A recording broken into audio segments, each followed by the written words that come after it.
Hello watch enthusiasts!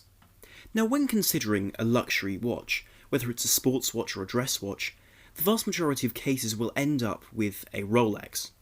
And Rolex is a brand with an incredible power on the market in terms of advertising, in terms of presence, and also in terms of development. And Rolex does what I think they intend to do extremely well. They produce iconic watches and refine them gradually with very little sudden change in terms of their watches, and continue in this very traditional sort of route. However, they are very conservative with their watch movements as well as their designs and their innovation. And so in this video I'd like to explore something a little bit different. I'd like to explore what you can get for an equivalent price to a Rolex at each price range within their range of watches, in terms of getting something which is technologically more advanced and potentially more interesting. And so in this video I'd like to speak about watches which are able to offer you high horology, watchmaking of a superlative standard, which in the face of Rolex's conservatism provides you with incredibly high quality, world-class finishing, and a quality of innovation which simply is unparalleled. Now the first watch I'd like to speak about is a fantastic all-rounder. And this piece comes in at a price of £5,520 and goes on upwards depending upon the choice of metal you go for and whether you go for it on a strap or a bracelet. And the reason for choosing this Omega Seamaster Aqua Terra annual calendar is because it competes extremely well and very favourably with the Rolex Datejust. Now the Datejust in full steel comes in around the £5,000 mark, and so makes this Omega look extremely good value. Now I'll speak you through the general specifications of this watch before talking about why I think it's such an incredible offer. Because this piece comes in two versions, a 43mm version and a 38.5mm version, depending upon what you like. However, between the two, the specifications are identical, so there really is no change there. And they come in this more dressy line of the Seamaster range, without the diving bezel, but still with some of the key characteristics of the Seamaster dive watch. Notably, all of these watches have 150 metre water resistance, with a screw-down crown, so you can dive with these watches, and whilst it is stated that normally you should dive only with watches with a 200 metre water resistance, I'm certain this watch would do just fine. One also has those twisted lugs with the circular brushing and polished elements as well. But one should note that this watch has the case of the last generation of Seamaster Aqua Terra, because it hasn't actually been updated to the modern version, or the most recent version yet. And this has a few perks. Firstly, it has the older style of case, which in my eyes is going to be better for more people. The reason why I say this is because the modern, or most recent Aqua Terra has no crown protection whatsoever. The crown juts out completely from the side of the case, whereas this older version has a crown which is inset into the case, allowing it to not snag on things. One also has the additional help of the fact that because this watch is of the last generation, it's much more accessible on the used market, and so can be found for some really fantastic deals. Looking at the front of the watch, one sees an extremely effective, subtly domed double anti-reflective sapphire crystal, and this means that one has a very, very good view of the dial, which is an interesting balance between a dressy style and one which is highly functional. One has this style of decking pattern on the surface of the dial, with these stripes going upwards which are very three-dimensional. And one also has these applied markers which are brushed and faceted to give a nice and very attractive look to the watch, whilst also matching the hands, which are a delicate interpretation of Seamaster broad arrow hands. The hands are beautifully faceted in terms of having different details, and are also luminous, albeit to a much lesser degree than, for example, a Seamaster Planet Ocean, but then the purpose of this watch is far more of a dressy timepiece than something you would use in the same sort of testing environments as a Planet Ocean. But the most striking element of the dial is that extra window next to the date. And whereas on most watches this would be a day of the week, here it's the month. And this is the key functionality of this watch, which is that it provides you with an annual calendar, and so you only have to change the date once a year on the 1st of March. And this is only made possible by the use of the Omega 8601. And this is a movement which is based on the last generation of Omega movements in their coaxial movement line. And it should be noted that the most modern version of this movement hasn't been put into this watch simply because there isn't an equivalent in terms of including all of these features in this particular configuration with the use of that extra window. Now there is of course the Globemaster, which does also use an annual calendar, but that's several £100 more, uses a different type of display, and also has a very different approach to timekeeping in terms of not having the high resistance of this watch, or the high water resistance or legibility. And so this movement provides you with a great deal though, with a 55-hour power reserve, and of course is a fully in-house movement, Really, the only difference between this and a more recent movement is the addition of that high anti-magnetic resistance. But since most of us don't spend much time in MRI machines, really this should be able to serve you extremely well. And it does also offer you automatic winding, and then two spring barrels to give a much more even delivery of power. It does still include a silicon balance and spring, with a free sprung balance as well, to give you additional accuracy and timekeeping finesse. And so this movement really is a fantastic testament to what Omega can do, and it's a shame to see that they haven't updated this in a more modern version. But certainly I think this does mark an incredibly good value piece, with a much more modern, much more innovative movement than the equivalent Rolex, and also with a functionality which you simply wouldn't get from Rolex either, making this watch a really fantastic all-rounder. When one moves up from the £5,000 of the base Datejusts to, for example, the price of a two-tone gold Datejust, a Rolex GMT Master, or even a Rolex Sea Dweller 43, one reaches the £7,000 to £8,000 to £9,000 sort of mark, and here you can access truly high-end horology in terms of watches with incredible innovation and with technology you simply wouldn't expect. And for this price, you really couldn't wish for a brand more impressive than JLC, that's Jaeger-LeCoultre, because this brand has been incredibly famous as the watchmaker's watchmaker, a brand which produced movements for all three of the holy trinity of Swiss watch brands, that's Vacheron-Constantin, Audemars Piguet, and of course Patek Philippe. And this piece, which is the Geophysic True Second, is a fascinating model amongst all of those released by JLC. It's a 39.6mm by 11.81mm thick watch in stainless steel in the currently available option. It has a 5 ATM water resistance, so it's splash proof, and really is a dress watch for the gentleman. And with its sizing, which is contemporary but still very modest, this piece is highly wearable for really all wrist types. Its case is beautifully finished with polishing, brushing on the sides of the case, and also an exhibition case back to be able to see the movement, and the option of a metal bracelet which is unique to this watch, with central brushing and outer polishing, or a leather strap. And the dial of this watch is a really quite magnificent matted silver colour, with these applied markers which are simple and delicate, but extremely legible. One also has small luminous dots in this aged luminova placed around the edge of that reort around the edge of the dial, rather than on the dial itself, which gives the watch a very vintage look, but without giving the watch any obvious aging. And the detailing on the hands is also very similar, with these fine types of scientific hands which are luminous, and of course a second hand with a thicker area around its counterweight and centre, with a lowered and beautifully rounded form for the shaft of the hand, which is exquisite to see in person, and the photos really don't do justice to. And this watch, though, is designed to pay homage to the watches produced in 1958 for the geophysical year, which was a period during which JLC produced very interesting high-accuracy watches just to mark this point. But this piece takes a very different direction, with its rather remarkable caliber 770. The caliber 770 powering this watch is, without a doubt, one of the most beautiful modern movements currently made. With its gold rotor with the JLC signature, its automatic winding, and it runs at 4 Hz.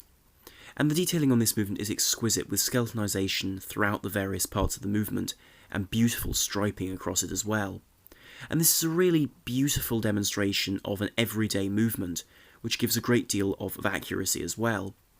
However, the detailing is also wonderful when you look at the really technical aspects.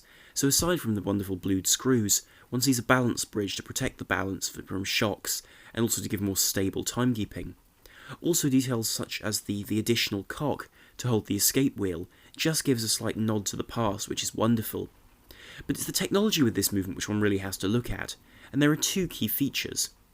Now the first of these, and the most obvious, is the use of dead seconds.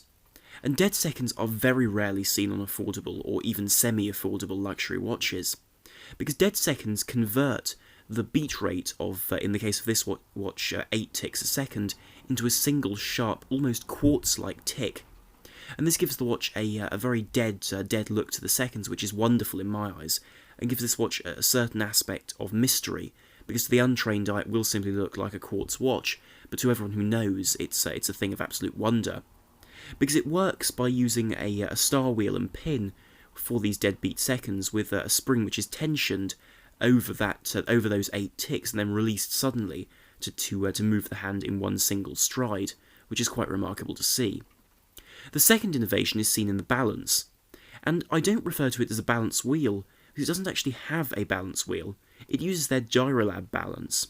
And what Gyrolab gives is, instead of a balance wheel, it gives this T-shaped piece, which is given these screws to be able to adjust its weighting, and it works exactly like a balance wheel, except it's a different shape, which looks a bit like two JLC logos glued together in the centre. And this provides better resistance to the problems of air resistance, and so is able to be more aerodynamic in its movement inside the watch, and also provides greater accuracy as a result of this development. And so one's able to enjoy incredible watchmaking at the price of £8,150 to £9,650, depending upon the version in terms of bracelets or straps. And so I think for this sort of price you really are getting world-class watchmaking for the equivalent price to something which would be relatively pedestrian mechanically from Rolex.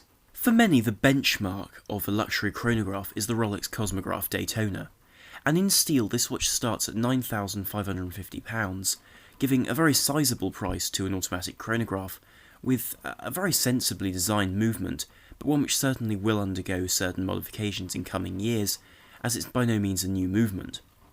And the watch which I'd like to present as a High-Horology alternative is the Zenith Defy El Primero 21, a watch which I've spoken about before on this channel and which I admire immensely. With its unique polished and brushed case form in 44mm of titanium, ceramic or rose gold, this watch is certainly an imposing piece and does present itself as none other than the flagship chronograph in Zenith's range. And the value of this watch doesn't stop there, because if you want to go for a more conservative version of this watch with a closed dial and a titanium case rather than ceramic or gold, for instance, this watch starts at £8,300, which is a remarkably good deal for a watch with such an impressive design.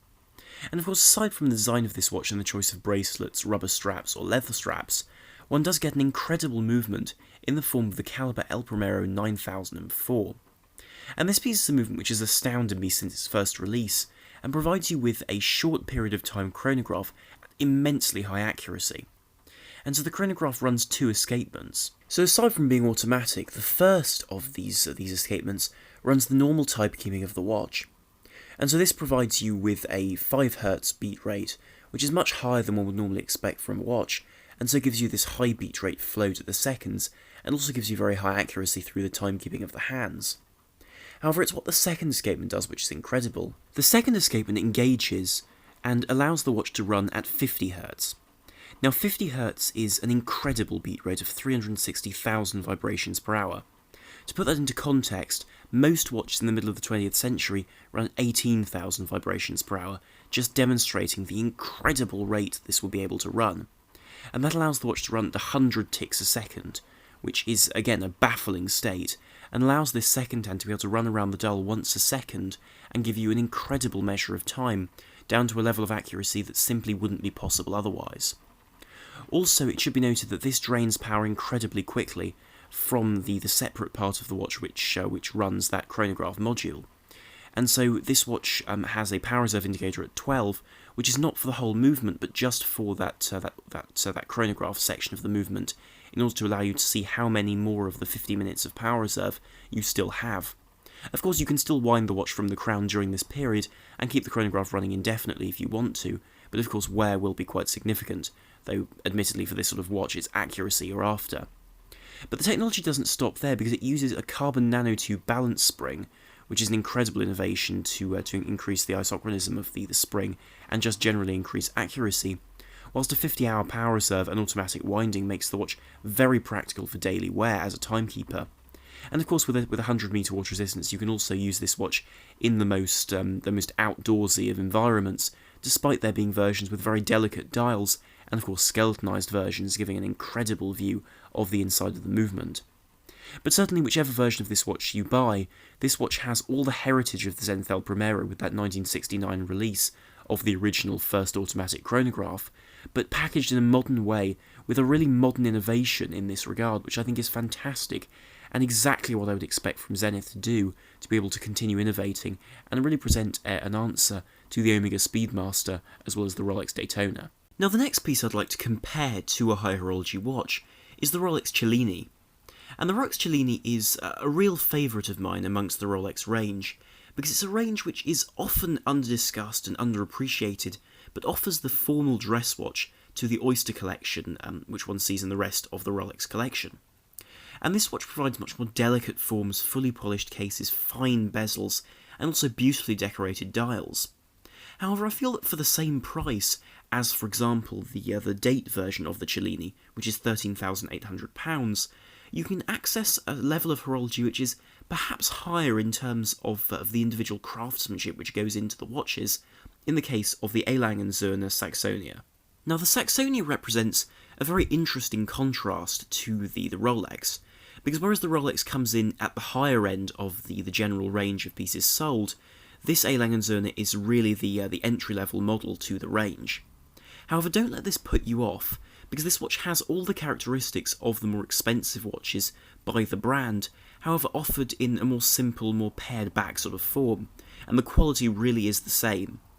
And so the watch comes in two sizes, the 35mm version, which is 7.3mm thick for those who enjoy a slightly more vintage style to the watch, and the size which is a bit more elegant, or there is a larger size of 37mm by 7.8mm thick, which is a fraction larger, and perhaps will suit larger wrists, but really this is a watch for those who enjoy a classical dress watch. And it should be remembered that this watch is very close to the brand's heart, because being named Saxonia, it harks directly back to the location in Saxony of this brand and its origins, which I think is very interesting. But also the case really screams that sort of Teutonic elegance which one sees throughout the Lange range, with the slab sides of the case which are exquisitely polished and brushed on this watch, and with that bezel which is again extremely well designed to be delicate but also very lustrous at the same time, with these small jutting out lugs as well. And looking at the dial, the sentiment which one gets from the case that this watch is far more of a competitor for a Patek Philippe in the form of, for example, a Calatrava than that Rolex is only reinforced because the dial is of most exquisite quality. The surface is matted depending upon the version, although admittedly there are different variants available with greys, mother of pearl dials as well for a little bit more, as well as a blue dial on the smaller version, which is truly beautiful. And they all do have their own particular details and lustrous elements, but the general view of the dial is that of incredibly well printed text in the form of the branding of the name of the brand, the location is Glashütte, and of course the various markings for the individual minutes, as well as these exquisite applied gold markers, and of course on this watch the markers and the hands are solid gold. One also has small seconds sunken at the 6 o'clock position, which fit beautifully between the centre of the dial and the bottom of the dial, with this sunken appearance which is so sharply executed, and with a hand which is so delicately produced, that one really has a beautiful view of the time, even though on this watch you do have a very simple display of quite simply just the time. And the sense that there is nothing wrong with this watch, that it is utterly perfect in its execution, is only reinforced if you flip it over and look away from that exquisite but very simple side of the dial, and look at the movement, which is a masterclass in simply exquisite watchmaking and quality beyond what one might ever expect for this sort of price range. And behind the exhibition caseback of this watch is an exquisite view of the L941.1 caliber, an in-house manually wound movement which offers you really the best of classic watchmaking and is a real marvel to behold. One sees magnificent striping across the surface of the movement, and on that main large plate that one sees across the main view of the movement, one sees these gold chetons which are screwed into place around the jewels with exquisitely blued screws in thermally blued steel. One also sees the balance, which is absolutely wonderful to see, and beats away underneath this incredibly well engraved and indeed entirely hand engraved balance cock, which is a wonderful thing to behold and something utterly different to what you would expect at this price range. Also one sees a swan neck regulator for additional accuracy and a weighted and screwed balance to be able to enable this watch to be set incredibly accurately and with the greatest of precision and care. And the depth of this movement is of course not quite what you would see on, for example, a datograph, but that is a watch which costs several multiples of the price of this piece, and instead with this piece you can still see a great deal of decoration underneath that balance cock and balance wheel, for instance, on the various plates beneath it, creating a real spectacle to behold. And the price for this watch is remarkably modest considering this amount of technology and the sheer quality of what's been achieved here. Because with this watch the price ranges from 1400 or 14,900 euros up to 17,200 euros depending upon the version, which makes it a very direct competitor to that Rolex, but a fundamentally different level of watchmaking. Now, coming in the final place in this video is a watch which sits in a similar sort of price range as a solid gold Rolex day date, in that £25,000 to £30,000 mark.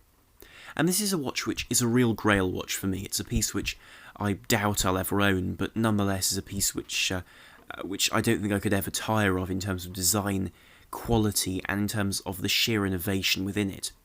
Because this is the Breguet 7727 Classique Chronométrie, a 41mm dress watch which is 9.65mm thick, and is perhaps one of the most innovative watches on the market at the present time.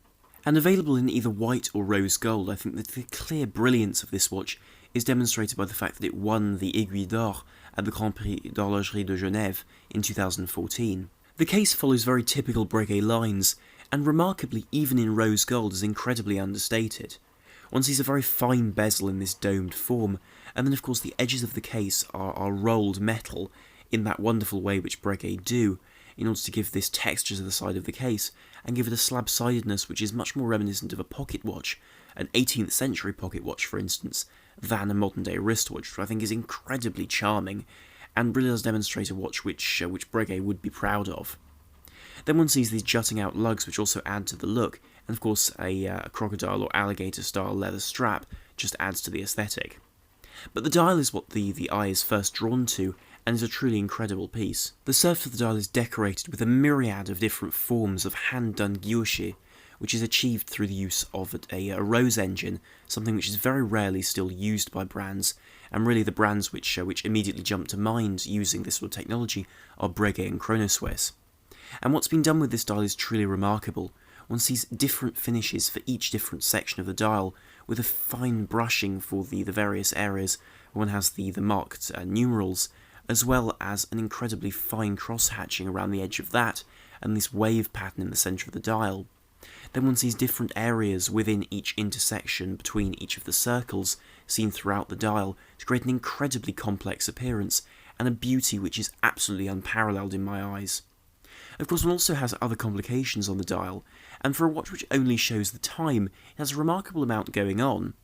One does see these beautiful thermally blued hands in that Breguet style, but in addition to that, at the bottom of the dial you'll notice there's a 60-hour power reserve indicator to give you an idea of when this manually wound watch will run out, and then at 12 o'clock, in a peculiar position for this functionality, one has a running second hand on a sub-dial, whilst in the corner of that one sees a 2-second indicator with a very fine skeletonized hand, as though producing a hand that small wasn't difficult enough already, showing this 2-second indicator, which is primarily a way of demonstrating how proud Breguet are to have a watch which has such a smooth flow to the seconds. And this smooth run to the seconds leads me on to the movement of this watch, which is the real reason why I adore this watch so much, apart from its exquisite looks. Because it uses the Breguet caliber 574DR, a manually wound and exquisitely decorated movement, with a fantastic level of technology which makes it unique on the market.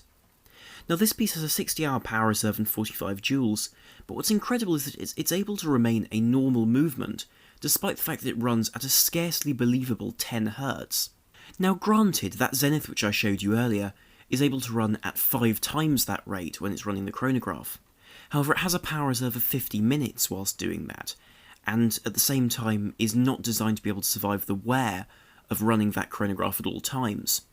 By contrast, this piece is designed to be able to run at 72,000 vibrations per hour perpetually, which is something which is unprecedented in the industry in terms of a wristwatch of this sort, and is a really incredible innovation. And the reason for this is they're able to use a very clever form of balance wheel and balance suspension using magnetic fields. And you actually see the top mounting of that through the dial via the triangular shape on the right hand side. And this allows the balance wheel to sit magnetically between these 2 points and pivot. And this means it's both incredibly shock resistant because of course it's righted immediately by magnetic fields, but also this reduces resistance immensely to the point where the small balance wheel is able to run at a much higher beat rate and run efficiently at that beat rate. And of course Breguet have also added in other innovations when it comes to the escapement, because of course an escapement running at this sort of rate needs to be able to survive in a very high friction environment. And so they've chosen to make both the pallet as well as the escape wheel out of silicon. and this allows both of them to be able to run without lubrication at this incredibly high beat rate, which is ideal really for the situation.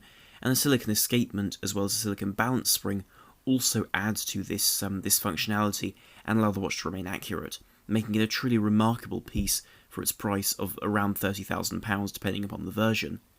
And so I think this piece really does crown this this set of watches as a watch which competes incredibly well with something completely different and undeniably more technologically interesting than, for example, a Rolex Day-Date for a similar sort of price. And so I'll conclude this video here, but do tell me what you thought in the comments down below of this video in general, because it's a question which I've been asked quite a lot in terms of what alternatives there are in terms of High-Horology watches for an equivalent price of a Rolex, and so I'll be curious to hear what you think of this concept of video, and also of my choices. Also, do follow me on Instagram under @ArmOnTheWatchGuy in order to be the first to find out about new reviews, see the intros from my videos, and also any other horological content like new acquisitions for the collection, or potential sales of watches I own, first before anyone else on the channel.